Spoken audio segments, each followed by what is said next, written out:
do Black people across nations seem to be on the bottom in education, economics, housing, healthcare, and justice? Why is it that we fight twice as hard for half as much? Some say it's just culture, others say it's laziness, but the real answer runs much deeper than that. Is this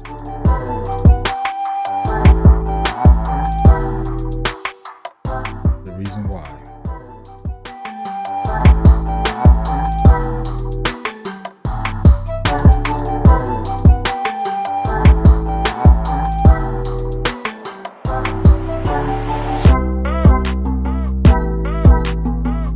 Dr. Price wasn't afraid to say what most still won't, that slavery just didn't end, it was mutated. And the system it created, economic, educational, religious, still holds us down. He exposed the church, or rather, he exposed the connection between historical trauma and modern oppression. And he challenged the church, Black and white, to face it head on. Why they don't act more civilized? How in God's green heaven can they act civilized when they've been treated like animals for all those years, and then you just open the gate instantly and turn them loose and then wonder why they don't act right? And a lot of what's going on today stems directly from that, because it's a thing that's been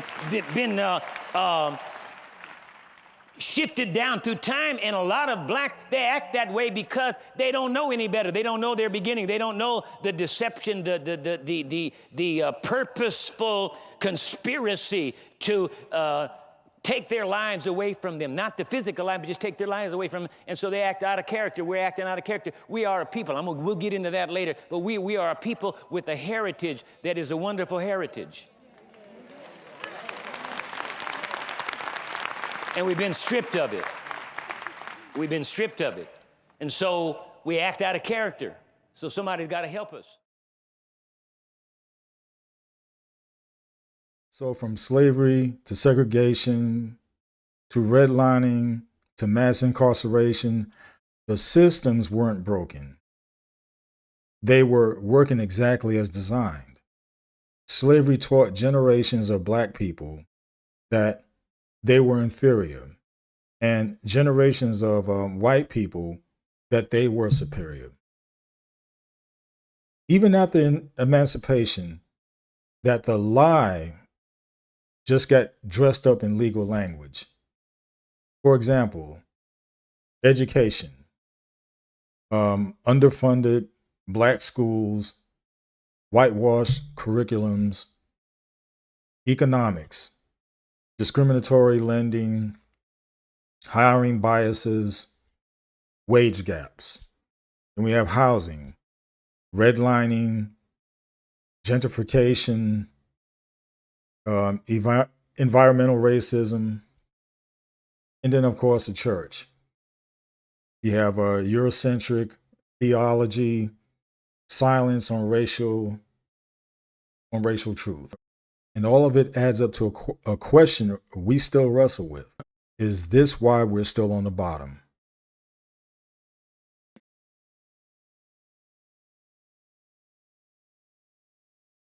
When a people are told for centuries that they're nothing, eventually some start to believe it. That's just not psychological, that's spiritual warfare. The enemy's strategy wasn't just to enslave our bodies, it was to break our identity, our worth, and our unity. That's why Fred Price taught biblical empowerment, not victimhood. He preached faith, dominion, and kingdom identity, because reclaiming truth starts with reclaiming who God says we are.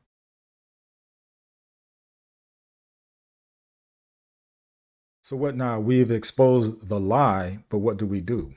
Well, we raise our children in truth.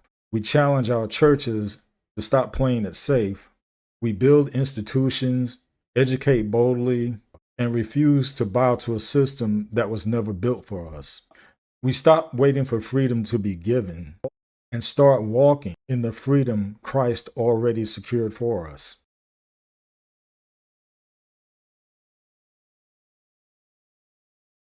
If this resonated with you, don't stay silent, talk about it, break the traditional cycle of ignorance and silence.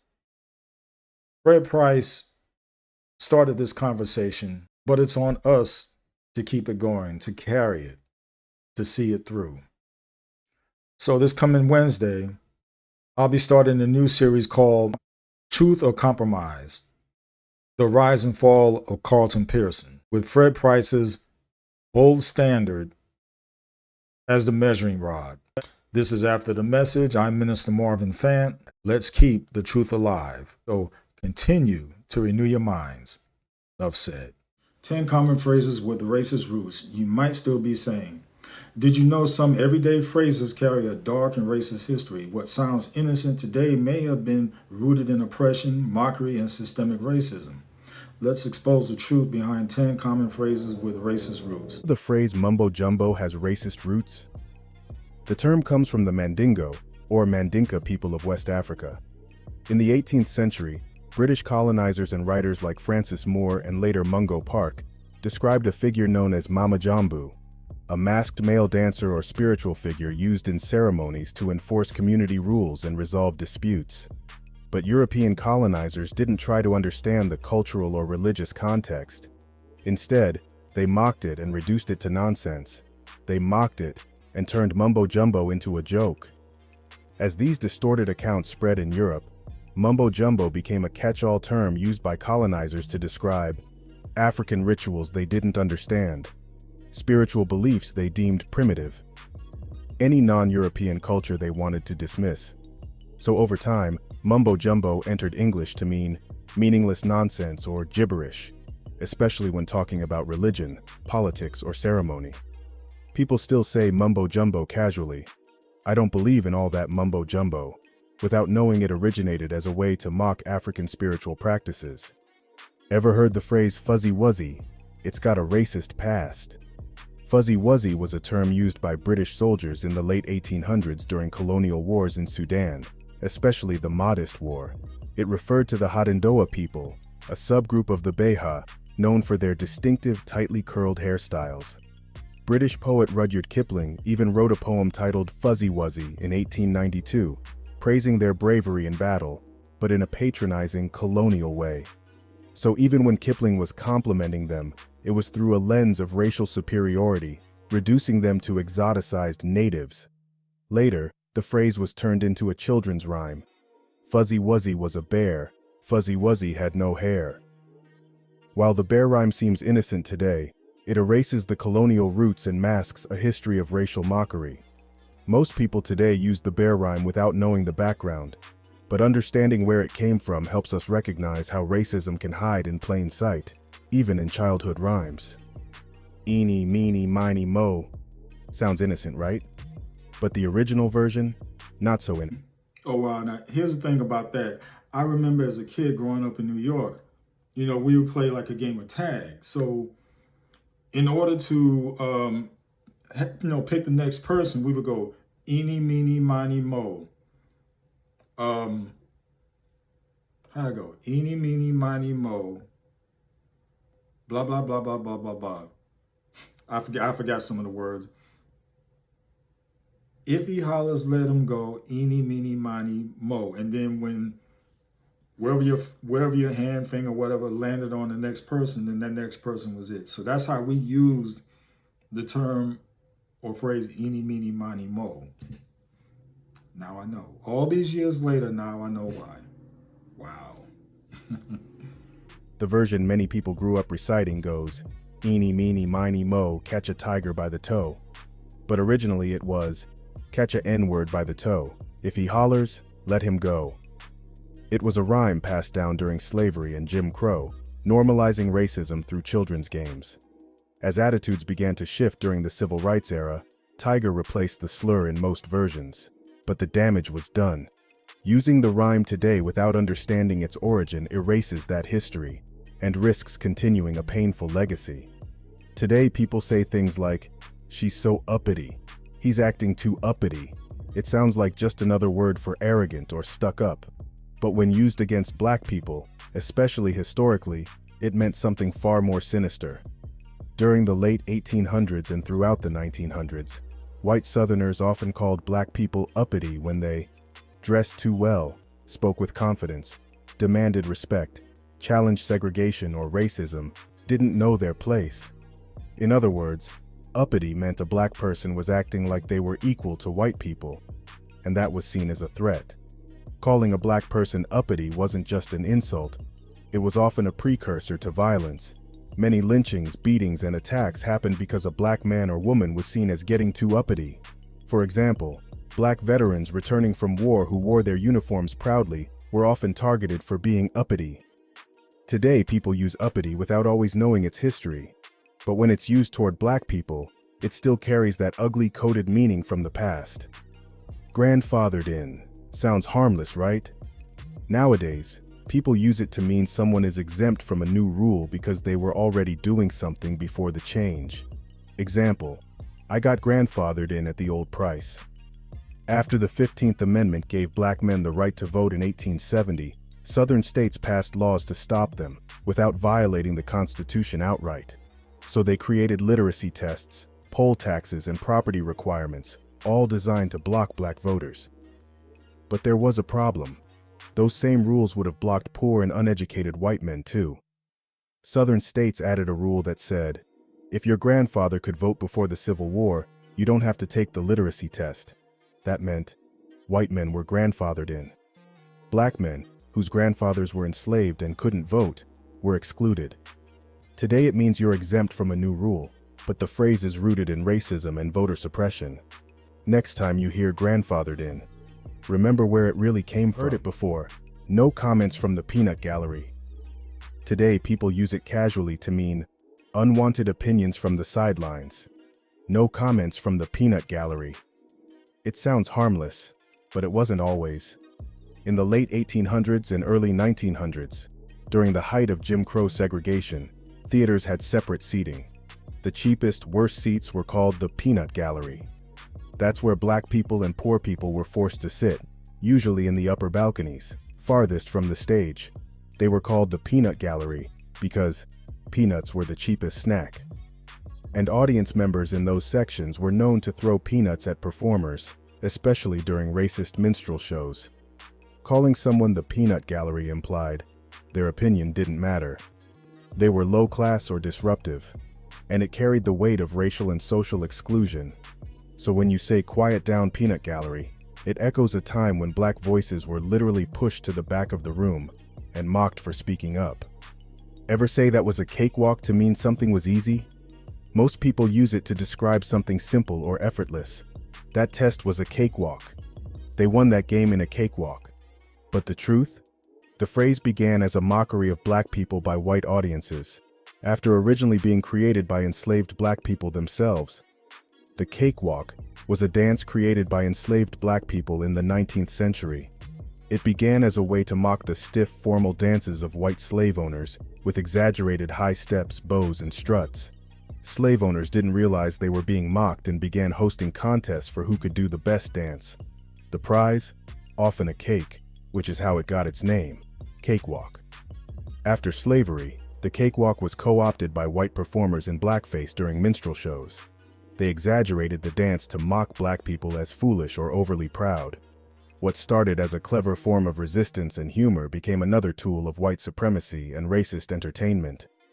The cakewalk was never just a dance. It was resistance turned into ridicule and a joke stolen from those who created it. Ever wonder why it's called the master bedroom? It's commonly used in real estate to describe the largest bedroom in a house, typically with a private bathroom. But the word master carries a lot of historical baggage, especially in the United States. On plantations during slavery, the master was the enslaver, the person who owned and controlled enslaved black people. The master's quarters, or master's house, was a literal place of domination, violence, and white supremacy. So when modern homes started using terms like master bedroom, it echoed the language of ownership and control, particularly uncomfortable in a country built on the legacy of slavery. In recent years, many real estate companies began phasing out the term and replacing it with primary bedroom, owner's suite, main bedroom. Some platforms like Zillow and Redfin now avoid master bedroom entirely. Today, people say, "He got sold down the river," to mean someone was betrayed or abandoned. But most don't realize that this phrase comes from one of the darkest chapters of American slavery. In the early 1800s, enslaved people in the Upper South, like Kentucky or Virginia, were often sold down the Mississippi River to the Deep South, especially to places like Mississippi and Louisiana. Why? Because the Deep South had a booming cotton economy and a brutal demand for labor. And those plantations were notoriously harsher, with higher death rates and backbreaking conditions. Being sold down the river was one of the worst possible fates for an enslaved person, often meaning they'd never see their family again. White Americans eventually started using the phrase to describe betrayal, but stripped it of its original meaning. They turned a phrase about human trafficking and generational trauma into a casual way to say, "I got screwed over." Sold down the river isn't just about betrayal. It's about the commodification of black bodies and the violence of the slave trade. There's a popular myth that picnic comes from the phrase, "pick a N-word," referring to gatherings where white mobs would select a black person to lynch during a public event. The term picnic comes from the French word pique-nique, first used in the 1600s, which meant a social meal where everyone contributed food, usually held outdoors.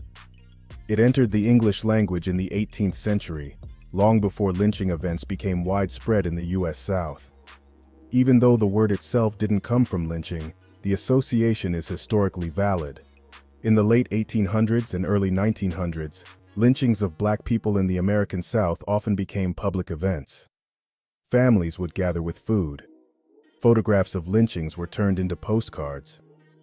These gruesome scenes were treated like entertainment, while people ate and socialized.